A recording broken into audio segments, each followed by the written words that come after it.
ఒకరికి చెడు చేసి జీవితంలో సంతోషంగా ఉంటాము అనుకుంటారు కొంతమంది. కానీ ఒకరికైనా చెడు చేసి జీవితంలో ఎప్పటికీ సంతోషంగా ఉండలేరు. ఎందుకంటే మీరు ఏం తప్పు చేశారు అన్నది మీకు తెలుసు.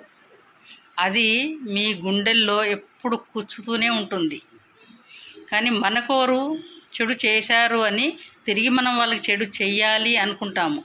కానీ అది ఎంత ప్రయత్నం చేసినా కానీ అది కాదు.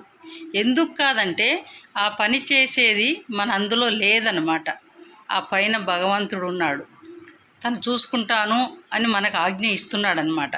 ఎందుకంటే ఆ చెడు ఎంత ఎంత చేయాలనుకున్నా కానీ అది జరగట్లేదు అంటే ఆ భగవంతుడు మనతోటి ఆ చెడును చెయ్యనీయట్లేదు అని అర్థం.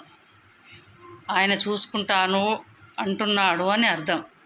కర్మ ఎవరిని వదిలిపెట్టదు. టైం వచ్చినప్పుడు అంతకంత వడ్డీతో శ్రద్ధగా తీసేసుకుంటుంది. అది వాస్తవం.